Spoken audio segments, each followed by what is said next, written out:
tena, unaendelea kujumuika nasi kwenye awamu ya bunge la wenyeji. Tumeiliangazia kwa kina kidogo tu kwa kuhusiana na swala la uongozi na uadilifu vile vile hapa nchini Kenya. Tumeangazia kwamba Rais William Ruto ana baraza la mawaziri na serikali kwa jumla linang'ang'ana liwezavyo ili kuweza kutimiza miadi ya raia wake.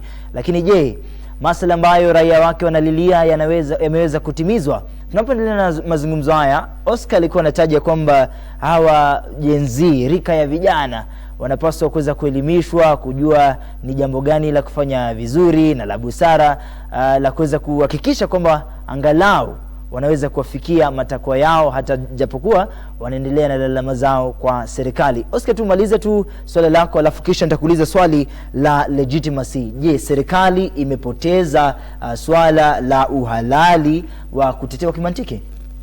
Yeah, venye nilikuwa nasema, nilikuwa naelezea Victor kwamba vijana, they have achieved something. Actually they have achieved a lot. If they kama wangekuwa wametokea na wakaanza kuzungumza, we might not have achieved what we have today. That is a fact, because nchi ilikuwa inaelekea upande mbaya. But again, I'd like to throw the ball back to Victor. This government was basically voted by the young people. So what I see, young people just came out to solve their mess. It is them who brought in this government. All of their mess. Yeah. Kura? Yeah, they are the people who voted this government. Remember the hustler slogan? It was something that was selling for the young people. So they brought in this government, and then they noticed, wow, we made a mistake. So it was them to come and do what? Do the correction, and we clap for them for doing that. So after doing that, ningependa tena nijulishe Victor kwamba ile shida ambayo wako nayo kama vijana ni kwamba they always think that young people should be given what they want. I oppose. Young people should be given what they need, what is good for them. If today we agree that every time the young people go out and they shout, we give them what they want. The next time they shout, we give them what they want. Are we going to have a country? We won't, because some of these people are just there to make noise.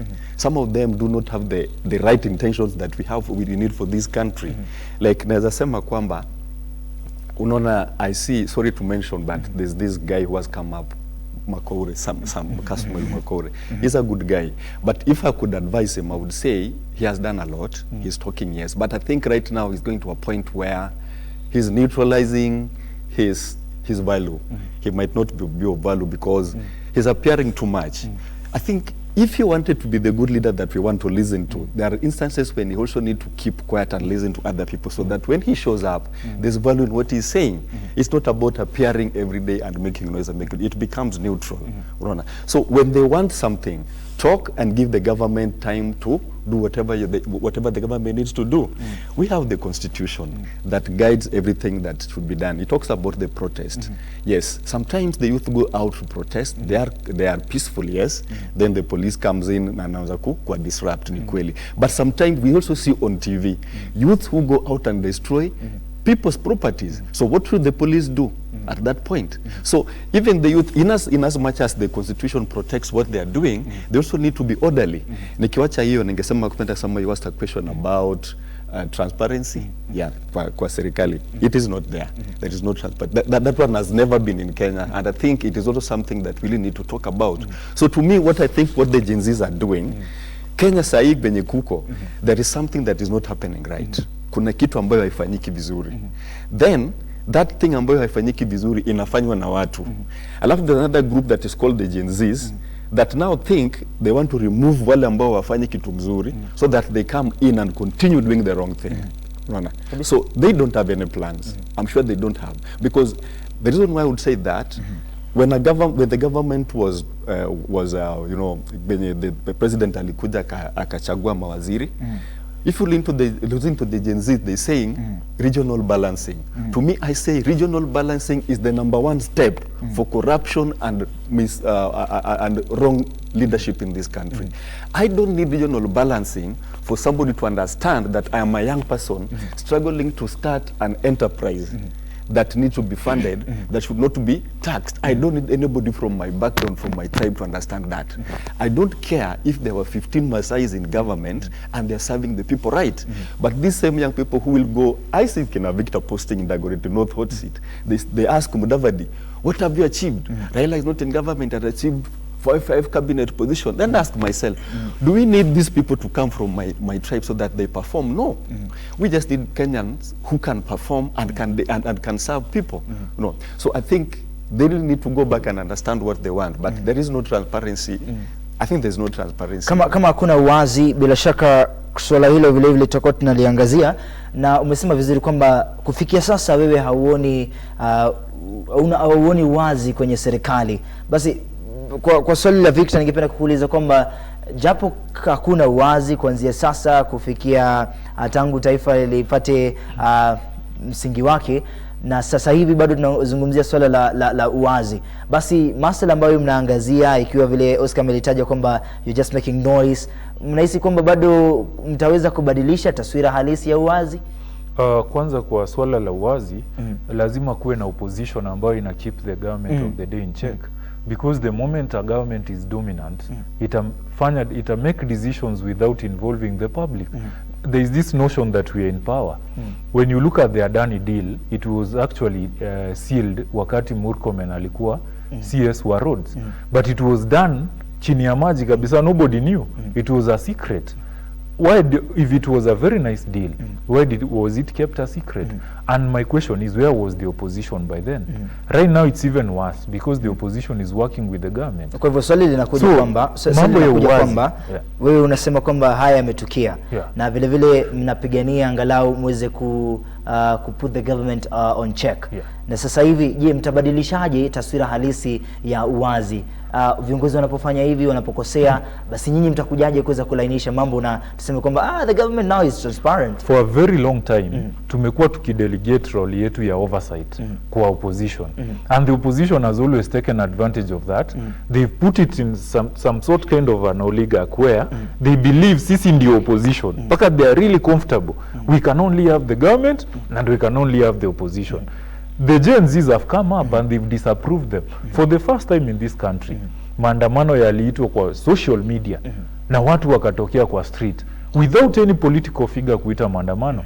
Kwa hivyo imefika wakati ambapo the opposition is working with the government. There is no difference between the opposition and the government. You cannot keep a government in check that you are working with.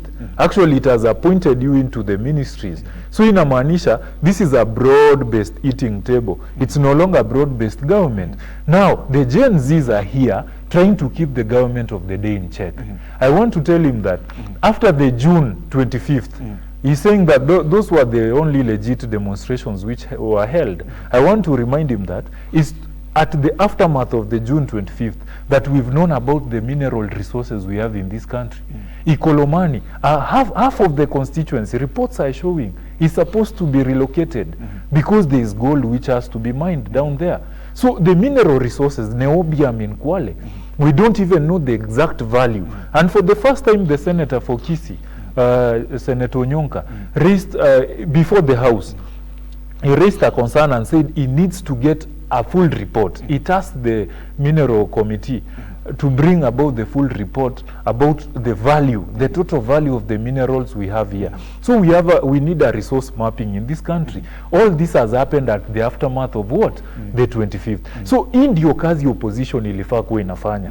So what the Gen Zs we are doing, actually, we are keeping the government in check. Complaining about Makaure, Kasmuel being on TV all the time, that is what he's supposed to do, because he's taking the space of Edwin Sifuna, who was supposed to be keeping the government in check, but he's now quiet because they are in the same government. Okay, so same text, Basi. Yeah, the Gen Zs are actually playing the opposition role, but these people are belittling us. They're saying you are young people, you don't have experience, you don't know. There's a very crucial point I want to put across. These people who came before us, they actually know the value of leadership in the sense of the economic part of it. Because if you know Raila, and if you know somebody who is famous in government, they've always won tenders, they've always been privileged to get the big jobs, and so on. But now mali tumefika, the younger generation wants to tell them, where you can't use us for political reasons, but when it comes to benefiting, you are the people who go to the government to benefit. When it comes to CDF, there is a section you put aside for your own good use, another very little amount for the people. No, we now want accountability. And this accountability, we want financial inclusion. And financial inclusion, we mean we have to be prioritized, especially as young people in this country. So, hiyo siri yao ambao wamekuwa wakihold for so long, the people are like, no, we've waited out here for so long and we have been peeping through the window. You people are dividing something inside that house. And we want to get inside it so that we can be beneficiaries of the same cake. All of us. Right, and then on the same taste, of course, alipozungumzia kwamba your presence of course ina matter, but kuna taswira ambayo inaangazia kwamba a good player knows when to score and a good of course singer anajua wakati wa kuachilia ama kushuka kwenye stage, ndio? Do you think you guys are not oriented so much in understanding when to drop the mic? You know, right now there is one thing you need to know. A younger person, we have a right to make mistakes, and we have so do you think you're making so many mistakes? No, let me tell you, if he's interpreting our presence as a mistake, we have so many opportunities to make mistakes, of which we have time on our side. They don't have time on their side as much. Secondly, we are talking about, yes, we are out here. We are talking about the new funding model they've brought about for the help. This new funding model, this new funding model is going to divide citizens into 5 bands, band 1, 2, up to 5, according to the level of need, of which we don't know what criteria the ministry is going to use so that they can ascertain that you earn less than 6,000 and so on. Let me tell you, if we keep quiet simply because of the 25th, tulienda street na finance bill ikadropiwa. Sasa we keep quiet and we say now let's give the government time. The way he's saying, let us give them time. And giving them time means you are bringing a new system of funding to the higher education, for higher education, that we are not comfortable about, that we are trying to look into, and we are seeing that you're actually plunging us into more debt. More and more and more debt. Because when I borrow today, I reduce my expenditure tomorrow. That is what happens. Now, I want to tell him that the role of oversighting the government did not stop on June 25th. Did not stop on when the president said, okay, now I concede, I've dropped the finance bill. It's still on. Because we were talking about the finance bill 2023 and it has already been dropped. Now we want to know which finance bill they are using to run the government. All right, Oscar, do you think Victor is right? And of course, even as we mentioned something on integrity in leadership, do you think Victor is right? He's right. And let me remind Victor that I'm not as old as you think. I'm a millennial. I support the protest. I'm only saying that now it is becoming too much and it might not achieve what it was intended to. Having said that, I want also to tell Victor something. He mentioned something about tenders. Now, do you know that in advanced states, the people who work for the government are the poorest, or they are among the people who are not doing very well economically? It is only in Kenya that the richest people are the ones that work with the government. People who are rich in other countries and other nations are in the private sector. That is why Victor is so much concerned about the tenders, because remember I said that the bone of contention here is about the food that is available to be eaten in government, not the service that's supposed to be delivered to the people.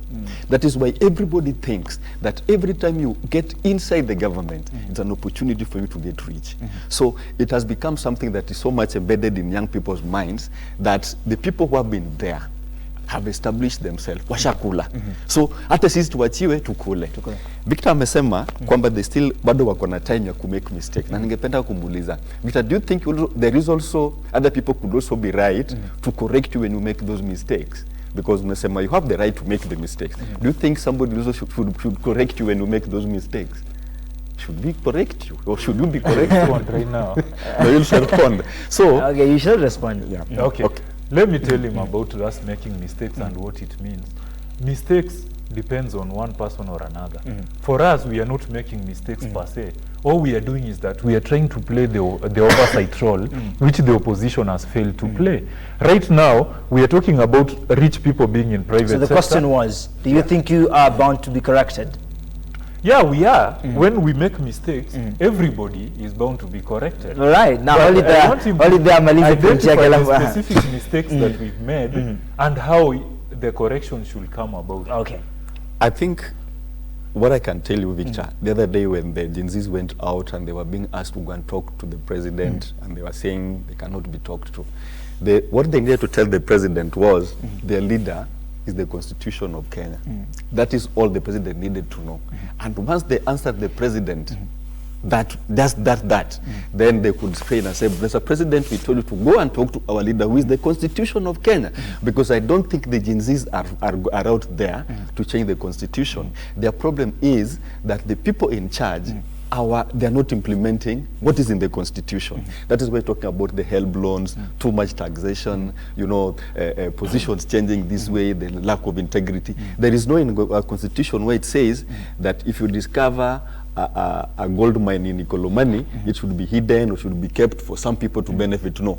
The Constitution talks about equitable distribution of of resources. That is what it talks about. So young people need to tell the president that their leader is the constitution of Kenya. Hiyo ndio kitu ambayo wanafaa kuambia. It's a mistake kama unajua ilikuwa kwamba today unaona wame come up na kitu wanasema tunataka 1 2 3 4 to be done. President anafanya. By the way, I don't support the president. But kuna wakati mwingine unaona now, do we need to continue making noise in the country or we need solutions to the problems that are facing the country?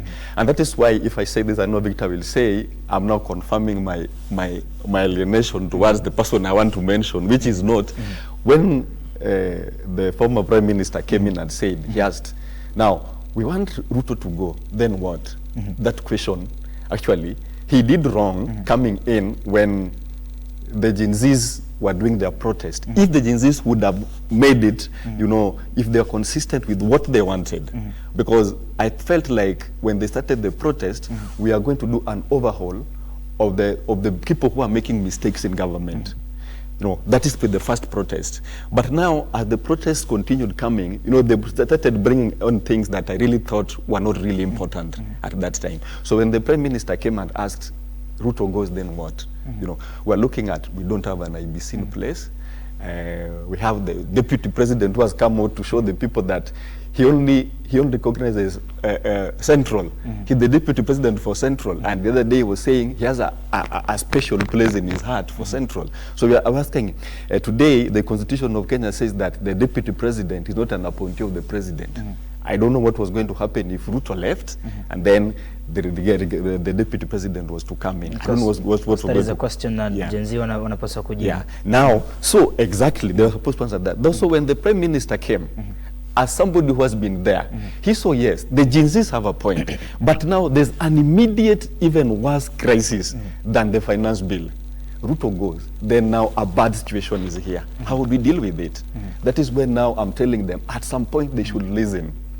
When that guy came in and said, let us now deal with this first. He's talking about, basically I'm just about to finish. I see you're burning. So he's talking about the opposition has merged with the government. I know there's no checkup and everything. I saw somebody, the current finance minister, in his interview, he said there's some things that, there are some policies of the ODM. I'm not a member of ODM, but I saw him say that there's some policies of UDA that are at par with the ODM policy. So they're going to merge the two so that they work together.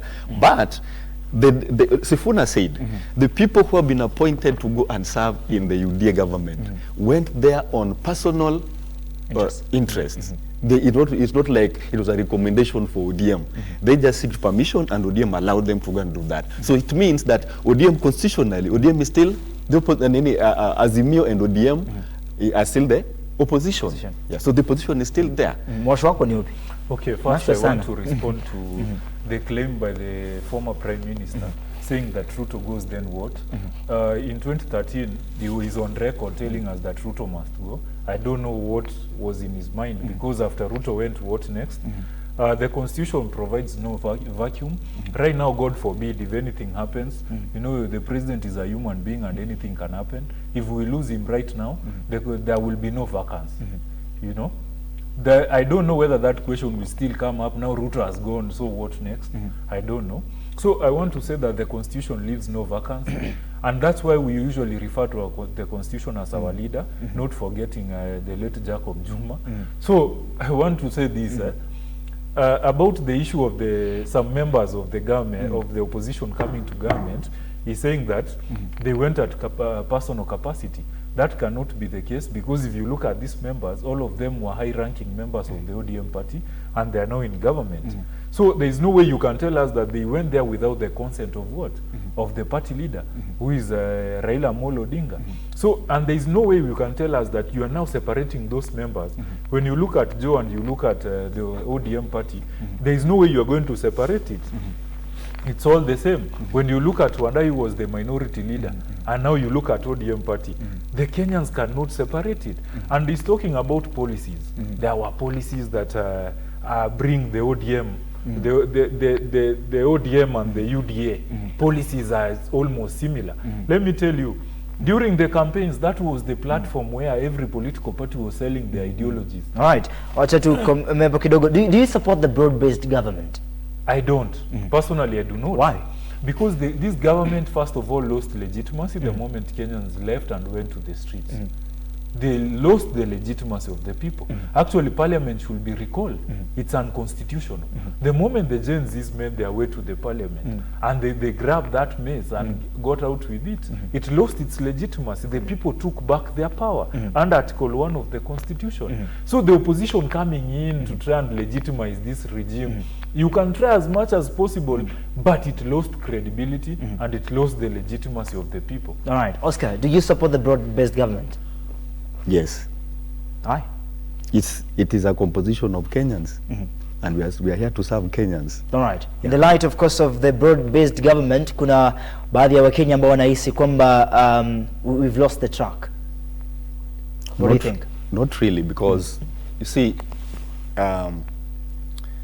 when there was a problem, I don't know whether Victor's a Gen Z. I don't know whether he was there. He can remember these things. When Moi and Raila worked together during NDP and KANU merger, I think it was a time when there was a political crisis, and in most cases when the opposition has come to work with government, we find a lot of solutions to various problems ambazo zina affect nchi huwa zinakuja kusuluhishwa.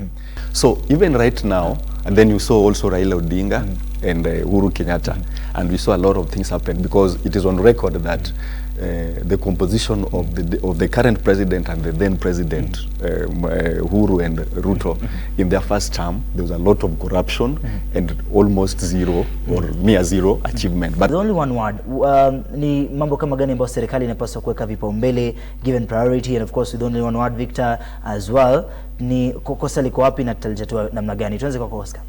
I think issues of integrity and tribalism. Government need to do a lot on that. Priority. Yeah. All right. Victor? The issues of misunderstanding each other. You know, we are all Kenyans and we are deserving Kenyans. And a section of those privileged Kenyans who are at the helm of power should not take advantage of those positions for their own self-gain. They should actually know that they are there to serve the people. Yeah. All right. Asante sana Oscar, asante sana Victor, vile vile kwa mchango wenyu kwenye sehemu hii ama awamu ya bunge la wenyeji. Na ikumbuke kwamba pia katiba inasema kwamba vijana wanaanzia umri wa 18 hadi 34, na sijui kama kiwango cha umri huo wanaifahamu ama wanaelewa vizuri kina halisi cha katiba ama ni kelele peke yake. Haya na mengine mengi yataweza kujia kwenye awamu nyingine, tuweze kuzungumzia taswira halisi ya katiba. Je, serikali inafahamu katiba? Na iwapo inafahamu katiba, ni wameifumbia macho ama wapo tayari kuweza kutekeleza masuala yaliyoangaziwa kwenye katiba? Vile vile pia katiba inaangazia taswira halisi ya uongozi na uongozi bora. Je, masuala haya yameweza kuangaziwa? Oscar, asante sana kwa nafasi yako kuweza kusema kwamba Gen Z ama rika ya vijana wanapaswa kuweza kuelimishwa zaidi, na Victor anasema kwamba tuweze kupiga na kutafuta suluhu bora na suluhu tosha, na pia wapo tayari kuweza kurekebishwa. Sina mengi zaidi, mpenzi mtazamaji, endelea kufuatilia awamu ya bunge la wenyeji kwenye mitandao yote ya kijamii, Twitter, Facebook na vile vile YouTube #bunge la wenyeji. Jina langu ni Mosa Sagech na hii ni runinga ya Luka. Asante sana.